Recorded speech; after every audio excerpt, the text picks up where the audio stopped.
warahmatullahi wabarakatuh. Perkenalkan, nama saya Muhammad Fazli. Nama saya Beatrice Renita Agustina. Nama saya Demeres Kapriana. Di sini kami dari kelompok 5 kelas RTIB Organisasi Manajemen Perusahaan Industri. Di sini kami akan menjelaskan tugas mengenai analisis perusahaan PT Sido Muncul. Yang mana pada penjelasan pertama kami akan menjelaskan deskripsi perusahaan. PT Sido Muncul sendiri didirikan pada tahun 1951, yaitu di Semarang. Sido Muncul berarti impian yang terwujud. Produk yang paling unggul yang pertama diproduksi adalah tolak angin. Untuk sekarang ini produk yang terkenal adalah tolak angin dan kuku Bima Energi. Dan sampai sekarang lebih dari 300 produk dari PT Sido Muncul. Sido Muncul sendiri merupakan PT jamu tradisional yang sangat terkenal di Indonesia. Selanjutnya adalah pembahasan tentang hybrid organization. Yang seperti yang kita ketahui, hybrid organization adalah menggabungkan komersial dan sosial. Di PT Sido Muncul, analisis tentang hybrid organization yaitu adalah membantu masyarakat melalui pembinaan sebagai petani pada daerah Wonogiri dan Bergas untuk meningkatkan perekonomian dan memperbaiki keadaan sosial wilayah tersebut. Dukungan ini membantu masyarakat di sana mendapatkan hasil penjualan lebih mahal karena langsung dijual ke perusahaan pengelolanya tanpa melalui perantara tengkulak. Dari kerjasama ini, perusahaan dapat mengontrol standar kualitas, bahan baku, dan pasokan bahan baku untuk memaksimalkan keuntungan. Nah, selanjutnya adalah implementasi triple bottom line. Jadi, triple bottom line itu konsep 3P yang terdiri dari people, planet, dan profit. Nah, people sendiri itu fokus pada kesejahteraan karyawan dan masyarakat, planet sendiri itu dampak lingkungannya, dan profit itu keuntungan dari perusahaan. Nah, pada analisis PT Industri Jambu dan Farmasi Sido Muncul telah meluncurkan program Desa Inspirasi Padi atau disingkat DIPA di Kabupaten Sukoharjo sebagai inisiatif yang mencakup ketiga aspek tersebut. Yang pertama yaitu kesejahteraan masyarakat atau people. Nah, pada program Desa Inspirasi Padi dirancang guna untuk memberdayakan para petani dengan memberikan pelatihan mengenai praktik pertanian yang ramah lingkungan. Nah, melalui program ini juga, para petani itu diajarkan cara menggunakan pupuk organik cair sebagai alternatif untuk mengurangi penggunaan pupuk kimia. Nah, pada hasil panen padi pada musim tanam pertama ini tuh meningkat dari rata-rata 7 ton per hektar menjadi 8,3 ton per hektar. Hal ini dapat meningkatkan pendapatan para petani. Nah, yang kedua itu keberlanjutan lingkungan atau planet. Pada program Desa Inspirasi Padi mengedepankan praktik pada pertanian berkelanjutan dengan promosikan penggunaan pupuk organik dan mengurangi ketergantungan pada pupuk kimia.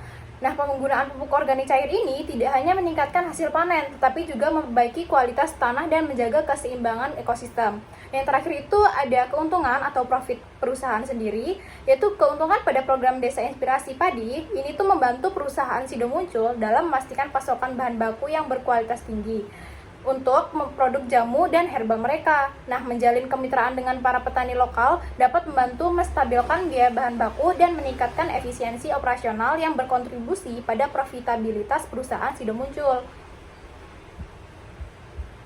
Selanjutnya adalah pembahasan tentang tantangan dan solusi.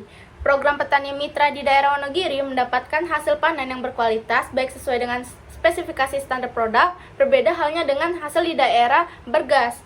Hasil panen dengan hasil di daerah Bergas itu di bawah standar kualitas yang telah ditetapkan oleh perusahaan Sido Muncul. Solusi yang telah dilakukan Sido Muncul adalah itu manajemen pusat melakukan evaluasi monitoring langsung ke humas perusahaan Sido Muncul yang ada di Bergas. Hasil evaluasi diperoleh dari kegagalan produk panen disebabkan oleh bibit yang kurang berkualitas sehingga dibutuhkan perawatan lebih ketika masa pertumbuhannya. Faktor SDM di Bergas kebanyakan menempuh pendidikan di jenjang sarjana sehingga kekurangan SDM untuk melakukan kegiatan pertanian yang butuh perawatan konsisten dalam masa tumbuhnya seperti pemberian pupuk dan juga pembersihan lahan tani. Sehingga dalam hal ini solusi dapat diambil adalah melakukan perbaikan kualitas bibit yang mau ditanam dan meningkatkan jumlah SDM yang dibutuhkan dalam pengolahan lahan pertanian. Baik, yang terakhir yaitu mengenai etika dan tanggung jawab sosial CSR. CSR sendiri yaitu kepanjangan dari Corporate Social Responsibility, yaitu tanggung jawab perusahaan terhadap sosial seperti lingkungannya, karyawan, dan masyarakat. Di sini PT Sido Muncul berfokus pada tanggung jawabnya terhadap lingkungan dan masyarakat, yang mana CSR yang pernah dihadapi yaitu mengenai tentang limbah kemasan. Yang menjadi sorotan di sini adalah tindakan inisiatif dari PT Sido Muncul melakukan Extended Producer Responsibility, yaitu disingkat dengan EPR, yang berarti perusahaan Sido Muncul di sini bertanggung jawab terhadap produksinya, yang mana dapat dilihat dari pemproduksian kemasan yang bisa didaur ulang, sehingga PT Sido Muncul melakukan kerjasama dengan pihak ketiga dalam melakukan daur ulang kemasan. Dan untuk limbah padat seperti ampas jamu, PT Sido Muncul melakukan pengolahan untuk menjadikan pupuk organik, dan untuk limbah cair akan diolah di instalasi pengolahan air limbah, sehingga air limbahnya aman dibuang ke badan air.